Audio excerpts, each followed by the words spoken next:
Hello students, how are you all? I hope you all are fit and fine. I am Aarti Jain and I welcome you all to my YouTube channel. Now restart.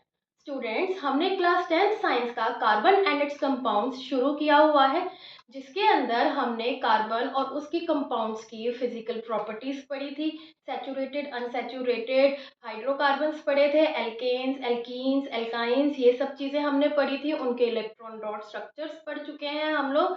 और इससे previous class में हमने functional groups, होमोलोगो series और nomenclature of carbon compounds cover किया था। I hope आप सब लोगों ने मेरी वीडियोस देखी होंगी और अच्छे से उनकी रिवीजन करके आए होंगे। जिन भी बच्चों ने उन वीडियोस को नहीं देखा है, डिस्क्रिप्शन में आपको लिंक मिल जाएगा, प्लीज़ उन वीडियोस को भी ज़रूर देखिएगा। और अगर आपको उससे कुछ हेल्प मिलती है तो प्लीज़ एक लाइक, शेयर और सब्सक्राइब ज़रूर कीजिएगा। ठीक है बच्चों, तो चलिए जल्दी से रीस्टार्ट करते हैं अपनी journey carbon and it's compounds की, आज के टॉपिक के साथ जो है chemical properties of carbon. Carbon की केमिकल प्रॉपर्टीज में सबसे पहली प्रॉपर्टी है हमारी कंबशन। सबसे पहली प्रॉपर्टी क्या है बच्चों? कंबशन। जैसा कि हम लोग जानते हैं कि जितने भी फ्यूल्स हैं, ज़्यादातर उनमें सभी में ही कार्बन और कंपाउंड्स अच्छी मात्रा में होते हैं। ठीक है, तो इसीलिए हम लोग कंबशन पहले पढ़ रहे हैं। ठीक है, कंबशन का दूसरा नाम आप लोग जानते ही हैं, क्या होता है? बर्निंग, है ना। और बर्निंग का या कंबशन का सबसे अच्छा सपोर्टर कौन है? हमारा ऑक्सीजन गैस है। अगर हवा नहीं होगी, ऑक्सीजन नहीं होगी, तो कोई सब्सटेंस बर्न नहीं हो सकता है ना। तो इसीलिए जब भी हम कोई भी कार्बन का एलोट्रोप यानी कि डायमंड के फॉर्म में, ग्रेफाइट के फॉर्म में या किसी भी हाइड्रोकार्बन के फॉर्म में, किसी भी फॉर्म में अगर हम कार्बन को बर्न करते हैं तो हमें एक प्रोडक्ट हमेशा मिलेगा। और वो कौन सा होगा? जब भी हम कार्बन को बर्न करते हैं तब एक प्रोडक्ट जो हमें मिलेगा हमेशा, वो कौन सा होगा? Carbon dioxide gas. कितना सिंपल है ना, carbon plus oxygen gives carbon dioxide. उसके साथ साथ हमें लार्ज अमाउंट में हीट एंड लाइट भी मिलती है। ठीक है, लार्ज अमाउंट में हमें हीट एंड लाइट भी मिलती है। ठीक है, अब अगर मैं इस कार्बन को मान लीजिए किसी हाइड्रोकार्बन के फॉर्म में लेते हैं, सिंपलेस्ट हाइड्रोकार्बन उठाते हैं अपना, जैसे कि मीथेन। कौन सा होता है हमारा सिंपलेस्ट हाइड्रोकार्बन? मीथेन। उसका फॉर्मूला क्या होता है? अब तक तो आपको रट चुका होगा, मीथेन का फॉर्मूला CH4। ठीक है, अब हमने उसको ऑक्सीजन के प्रेजेंस में बर्न करवाया, यानी कि हमने उसकी कंबशन करवाई, तो हमें क्या मिलेगा? Carbon dioxide. कार्बन डाइऑक्साइड तो मिलेगी ही, लेकिन आप देख सकते हैं हाइड्रोकार्बन में हाइड्रोजन भी है, तो यानी कि वाटर भी बनेगा, यानी कि वाटर भी बनेगा। और उसके साथ साथ हीट एंड लाइट तो निकलेगी ही निकलेगी। ठीक है, किसी में ज्यादा अमाउंट में निकलती है, किसी में एनॉर्मस अमाउंट में निकलती है, किसी में स्मॉल अमाउंट में निकलती है। तो हीट एंड लाइट भी आप लोग लिखेंगे। सिंपल है। अगर हम एक और अपना कार्बन कंपाउंड लेते हैं, फॉर एग्जांपल हम लोग इथेनॉल ले लेते हैं, है ना। इथेनॉल क्या आएगा हमारा? C2H5OH।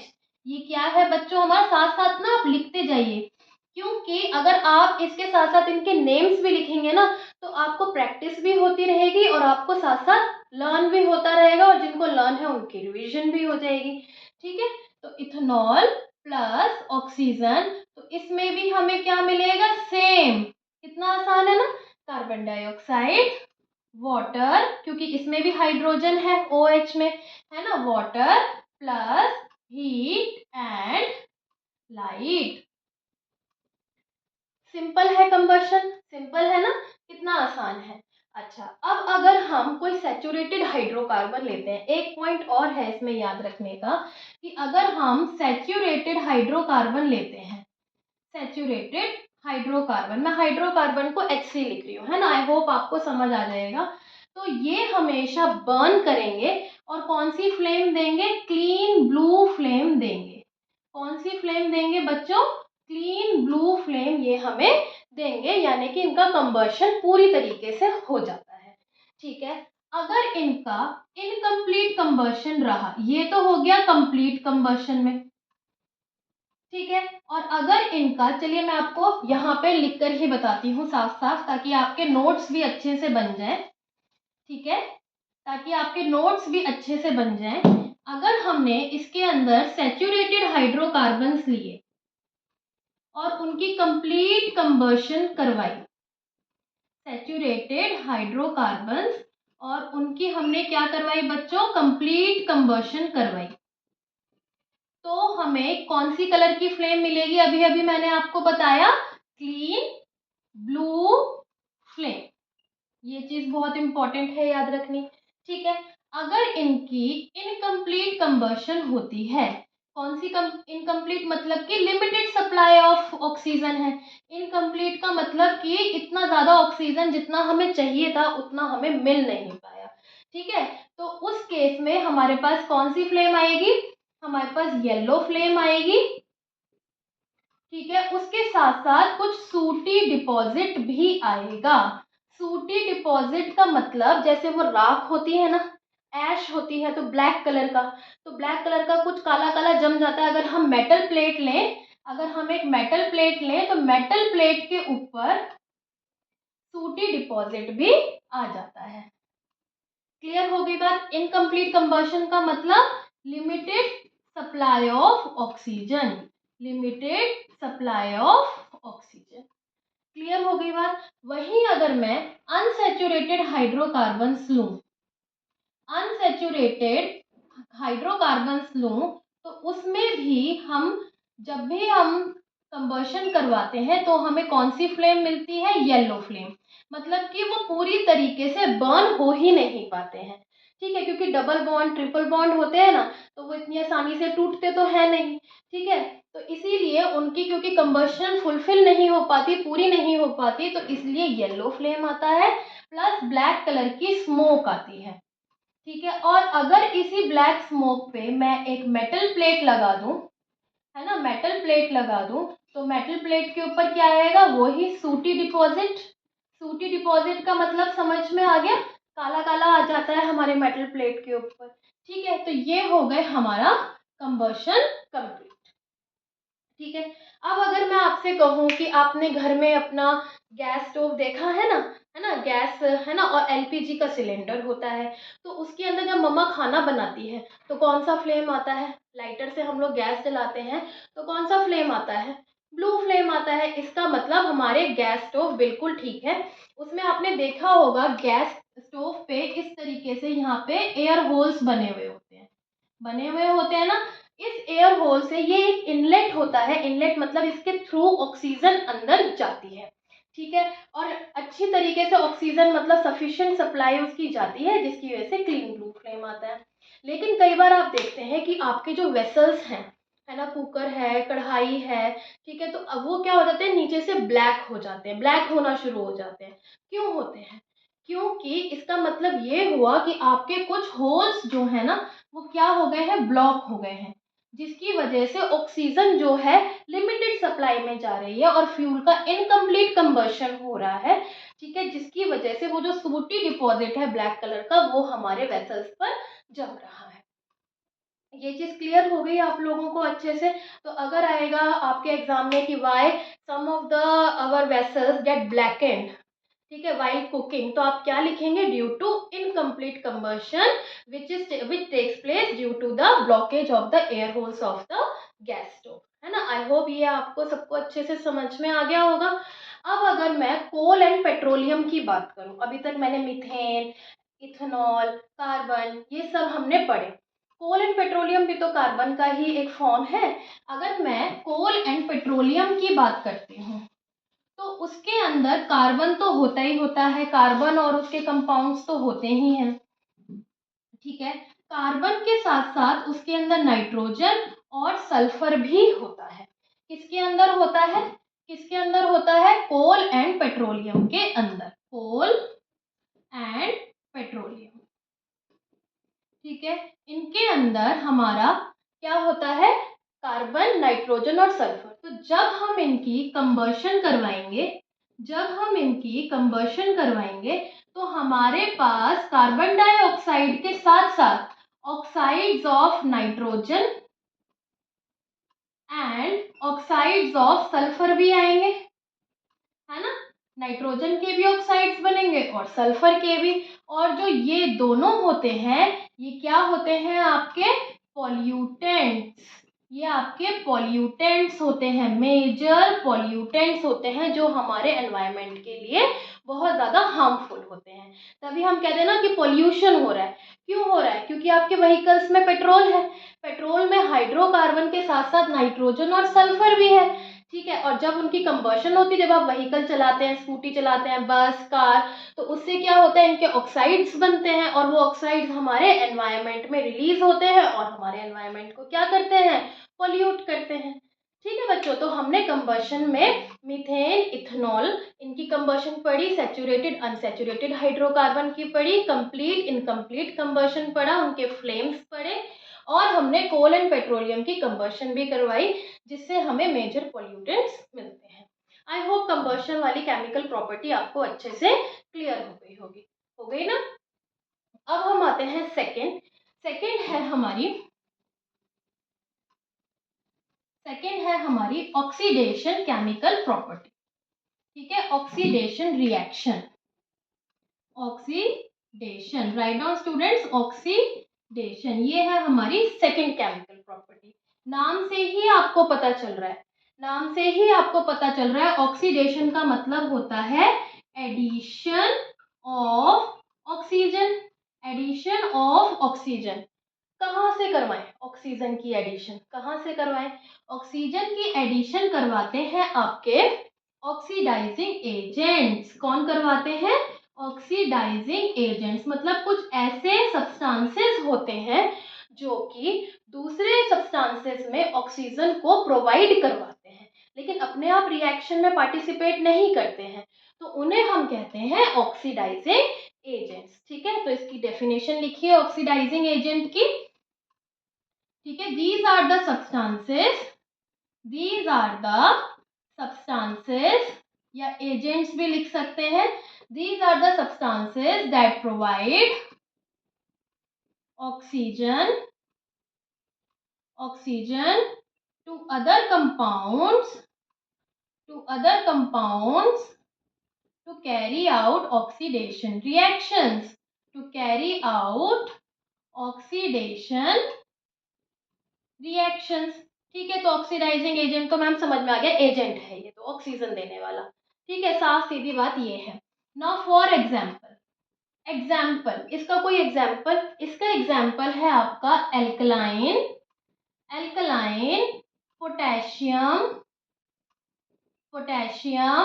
पर मैग्नेट, एल्कलाइन पोटेशियम पर मैग्नेट। जब आप इसकी प्रैक्टिस करेंगे तो आपको याद हो जाएगा। अभी ये बहुत बड़ा नाम लग रहा है ना। इसको हम शॉर्ट में लिखते हैं, एल्कलाइन को ALK लिख देते हैं, ठीक है। और पोटेशियम पर मैग्नेट का फॉर्मूला होता है KMnO4, ठीक है, जिसमें खाली N ही स्मॉल में है क्योंकि मैग्नीज का है ये, ठीक है। O4, O भी कैपिटल, K भी कैपिटल, M भी कैपिटल, ठीक है। तो एल्कलाइन KMnO4 एंड एसिडिफाइड, है ना। एसिडिफाइड मतलब ये एसिड वाला है और ये एल्कलाइन मतलब इसके अंदर हमने कोई बेस डाला है, बेस को हम एल्कलीस बोलते हैं ना।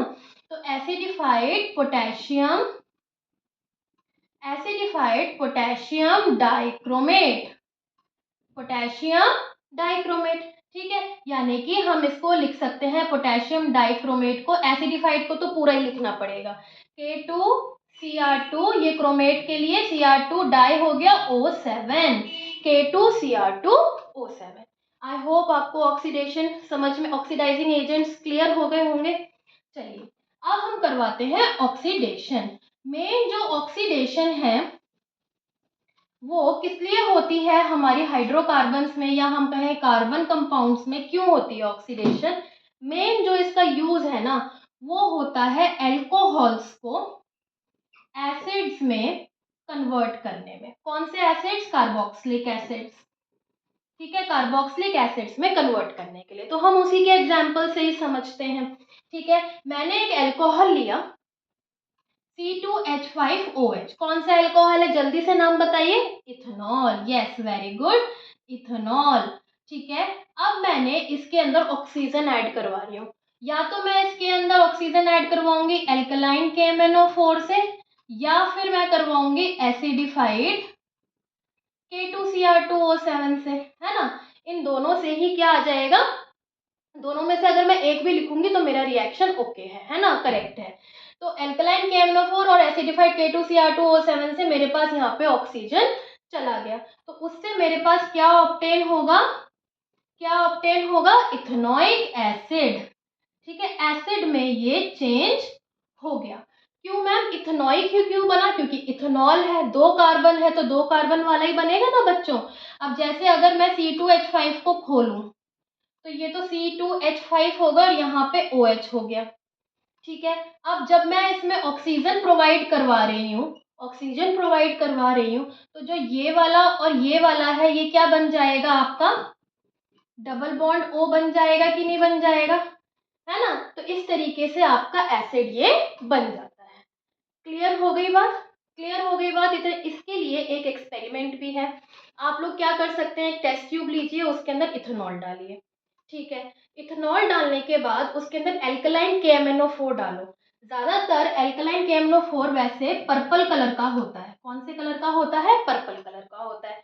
तो जैसे आपने ड्रॉप बाय ड्रॉप डालेंगे तो वो ड्रॉप जो है गायब हो जाएगी, मतलब कि जो उसका पर्पल कलर है वो वैनिश हो जाता है, यानी कि हमारा इथेनॉल जो है ऑक्सीडाइज हो रहा है, धीरे धीरे ऑक्सीडाइज हो रहा है। थोड़े टाइम बाद आप देखेंगे जब आप एक्सेस ऑफ KMnO4 डाल देंगे, एक्सेस ऑफ, तो वो पर्पल कलर वहां पे रह जाता है, वो वैनिश नहीं होता। क्यों नहीं होता भाई, एक्सेस ऑफ KMnO4 डालने के बाद वो पर्पल कलर वैनिश क्यों नहीं हुआ, क्योंकि तब हमारा इथेनॉल पूरी तरीके से ऑक्सीडाइज होकर एसिड बन चुका होता है। जब तक वो एसिड नहीं बनेगा तब तक हमारा पर्पल कलर वैनिश होता रहेगा, क्योंकि वो यूज कर रहे हैं ना ऑक्सीजन उसमें से, KMnO4 में से। लेकिन जैसे ही इथेनॉल एसिड बन गया तो हमारा KMnO4 का कोई यूज ही नहीं रहा, तो उसका जो पर्पल कलर है एज इट इज रहेगा। ठीक है, तो ये क्वेश्चन आपके एग्जाम में आ सकता है, तो आप लिख सकते हैं इस क्वेश्चन को, इसके अंदर इसी टॉपिक में आप लिख लीजिए कि आप क्वेश्चन लिखिए कि why when excess of alkaline KMnO4 is added, KMnO4 is added to ethanol, its color persist का मतलब उसका कलर वैनिश नहीं होता, वहीं रह जाता है। ऐसा क्यों, तो इसका आंसर आएगा because on adding excess of alkaline KMnO4, ठीक है, our ethanol gets completely oxidized to, completely word भी लिख सकते हैं ना, completely oxidized to ethanoic acid, hence its color persists. Got it students? I hope ये वाला आपको आंसर अच्छे से याद भी हो गया होगा, समझ भी आ गया होगा। बस एक बार ही क्लास के बाद इसको थोड़ा सा रिवाइज कर लीजिएगा। ठीक है, oxidation reaction done. Okay, now next आपका केमिकल प्रॉपर्टी है हमारी एडिशन रिएक्शन। तो write down the heading addition. ठीक है, write down the heading addition. Students अब साइड बाय साइड नोट्स बना रहे होंगे आई होप, है ना। तो अब हमारा थर्ड आता है एडिशन रिएक्शन। एडिशन का मतलब कुछ ना कुछ ऐड हो रहा है। ज्यादातर इस रिएक्शन में हम लोग हाइड्रोजन ऐड करवाते हैं। इसके अंदर ज्यादातर हम क्या चीज ऐड करवाते हैं, एडिशन ऑफ हाइड्रोजन।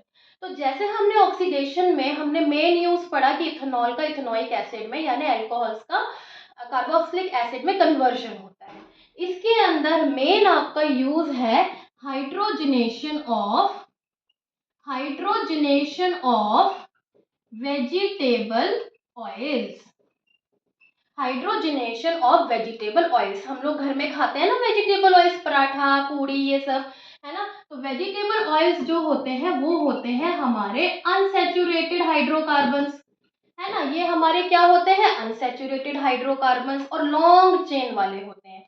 तो मान लीजिए हमने यहाँ पे अनसैचुरेटेड का मतलब डबल बॉन्ड हम लेके चले, ठीक है। और यहाँ पे हमारे पास लॉन्ग चेन को मैं रिप्रेजेंट कर रही हूँ आर से, ठीक है। आर क्या रिप्रेजेंट कर रहा है? लॉन्ग चेन ऑफ कार्बन,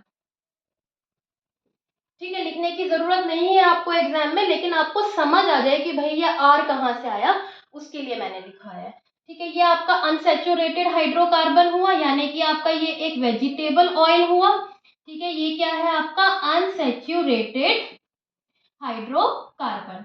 जब हम इसकी हाइड्रोजनेशन करवाते हैं, मतलब हम इसके अंदर हाइड्रोजन ऐड करवाते हैं, तब ये क्या होता है? इसका ये वाला बॉन्ड टूट जाता है। एक बॉन्ड जो है ना, दो बॉन्ड है ना, तो एक बॉन्ड टूट जाएगा। तो टूट जाएगा तो क्या होगा? सिंगल बॉन्ड रह जाएगा, ठीक है। और वो टूट के यहाँ आ जाएगा। तो यहाँ पे तो ये हमारे आर और आर, यहाँ पे भी आर, यहाँ पे भी आर, ये तो हमारे चार आर हो गए। अब यहाँ का जो दो बॉन्ड टूटे हैं वो क्या लग जाएंगे? हमारे हाइड्रोजन लग जाएंगे। तो ये बन गए हमारे सैचुरेटेड हाइड्रोकार्बन, है ना, क्योंकि सिंगल बॉन्ड हो गए तो सैचुरेटेड हो गए। और ये ज्यादातर होते हैं आपके एनिमल फैट्स। क्या होते हैं? एनिमल फैट्स, यानी अनसैचुरेटेड होते हैं वेजिटेबल ऑयल, और एनिमल फैट्स होते हैं आपके सैचुरेटेड हाइड्रोकार्बन्स। ये चीज क्लियर हुई? क्या हाइड्रोजनेशन करवानी इतनी आसान है? इसके लिए हमें रिएक्शन का रेट यानी उसकी स्पीड चेंज करनी होती है। उसके लिए हम कैटलिस्ट डालते हैं। क्या डालते हैं बच्चों? कैटलिस्ट डालते हैं। कैटलिस्ट कौन सा डालते हैं? या तो निकल या फिर पैलेडियम। निकल या फिर पैलेडियम डालते हैं, ठीक है। मैम ये कैटलिस्ट क्या होते हैं? कैटलिस्ट वो सब्सटेंस होते हैं जो अपने आप रिएक्शन में पार्टिसिपेट नहीं करते, लेकिन हमारी रिएक्शन की स्पीड को चेंज कर देते हैं। या तो लोअर डाउन कर देते हैं, स्लो कर देते हैं, कुछ कैटलिस्ट ऐसे होते हैं।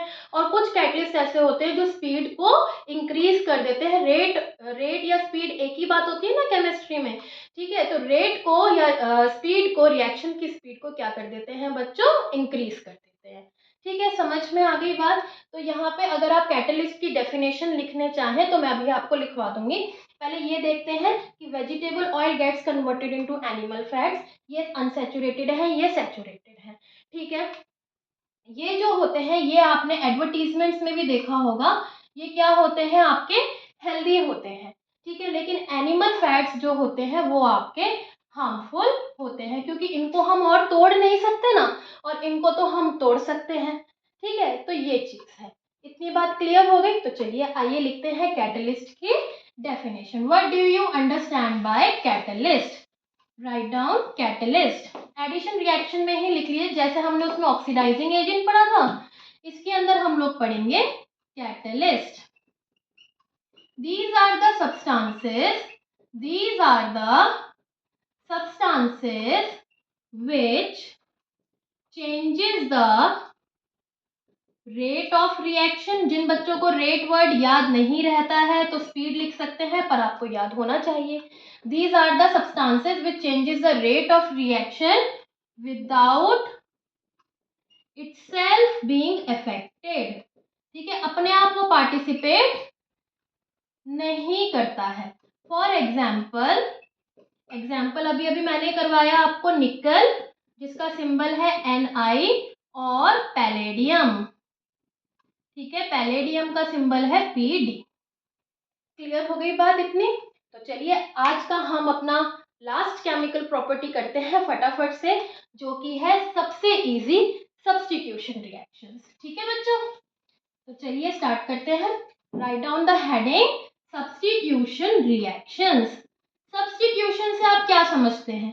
आपके स्कूल में भी आपके टीचर्स कई बार एब्सेंट हो जाते हैं तो सबसी लग जाता है ना सब्स्टिट्यूशन, उनकी जगह पे कोई और टीचर आ जाती है। वही सेम मीनिंग यहाँ पे है कि हम कुछ एटम्स को किसी दूसरे एटम से रिप्लेस करवाना ही सब्स्टिट्यूशन रिएक्शन होता है, ठीक है। तो रिप्लेसिंग, सब्स्टिट्यूशन रिएक्शन क्या होते हैं? रिप्लेसिंग वन और मोर एटम्स बाय अनदर एटम्स और ग्रुप ऑफ एटम्स। किसी भी एटम या फिर ग्रुप ऑफ एटम से अगर हम रिप्लेस करवाते हैं, इज कॉल्ड सब्स्टिट्यूशन रिएक्शन। क्या ये चीज़ क्लियर हो गई है आप लोगों को? उसको हम क्या कहते हैं? सब्स्टिट्यूशन रिएक्शन कहते हैं।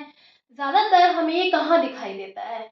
वैसे तो हमारे जैसे एल्केन्स हैं, है ना, इतने ज़्यादा हमारे रिएक्टिव नहीं हैं, लेकिन सनलाइट के प्रेजेंस में, है ना, सैचुरेटेड हाइड्रोकार्बन्स हमारे कहाँ इतने रिएक्टिव हैं? अनसैचुरेटेड रिएक्टिव हैं, डबल और ट्रिपल बॉन्ड।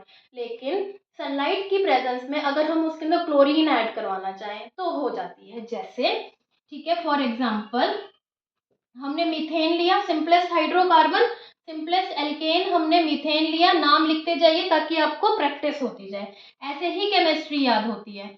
उसके अंदर हमने क्लोरीन ऐड करवाया, क्लोरीन हमारा Cl2 के फॉर्म में एग्जिस्ट करता है नेचर में, खाली Cl नहीं होता है। In the presence of sunlight, sunlight एक कैटलिस्ट की तरह ही मान लो रिएक्ट कर रहा है, एक्ट कर रहा है, सनलाइट की प्रेजेंस में ये रिएक्शन हो पा रहा है। तो क्योंकि अब हमारा CH4 क्या होता है? ये 4 बॉन्ड्स होते हैं, तो एक जगह हमारे पास क्या आ जाएगा? Cl आ जाएगा, ठीक है, और एक H यहाँ से हट गया तो यहाँ पे एक Cl बचा हुआ है, तो उससे हमारा HCl बन जाएगा। यानी कि हम इसको लिख सकते हैं CH3Cl प्लस HCl। क्या नाम होगा CH3Cl का? क्लोरोमीथेन। यस, कल आपको नोमेनक्लेचर करवाई थी ना मैंने, क्लोरोमीथेन, क्योंकि ये मीथेन में से बना है और ये होता है हमारा हाइड्रोक्लोरिक एसिड। ठीक है, क्या मैम और भी हो सकती है? बिल्कुल और हो सकती है, आपके एनसीईआरटी में नहीं गिवन है, फिर भी मैं आपको बता देती हूँ। अगर मान लो हमारे पास CH3Cl है, उसके अंदर हमने Cl2 डाल दिया in the presence of sunlight, ठीक है, तो हमारे पास 3 बॉन्ड H के हैं और एक हमारे पास Cl का है, यही है, तो एक और H हट जाएगा, यहाँ पे भी Cl आ जाएगा, ठीक है, और यहाँ पे HCl, यानी कि ये हमारा बन जाएगा CH2Cl2। ठीक है, इसको हम क्या कहेंगे? डाइक्लोरोमीथेन। इसको हम क्या कहेंगे? डाइक्लोरोमीथेन कहेंगे। ठीक है, ऐसे ट्राइक्लोरोमीथेन बनता है। ट्राइक्लोरोमीथेन का क्या फॉर्मूला होगा? CHCl3। ठीक है, और टेट्राक्लोरोमीथेन का क्या फॉर्मूला होगा? CCl4। ठीक है, ये चीज समझ में आ गई आपको? तो ये हो गए हमारे सब्स्टिट्यूशन रिएक्शंस और हमारी केमिकल प्रॉपर्टीज जो है कार्बन की कवर होती हैं। तो आज का हमारा टॉपिक यहीं एंड होता है। आज के लिए बस इतना ही। आई होप आज का सेशन आपको हेल्पफुल रहेगा, है ना, और अगर आपको ये चीज़ समझ में आती है प्लीज़ लाइक कीजिएगा मेरे चैनल को। ठीक है, तो मिलते हैं अगले सेशन में। तब तक के लिए खुश रहिए, स्वस्थ रहिए, मस्त रहिए और पढ़ते रहिए। Bye bye students.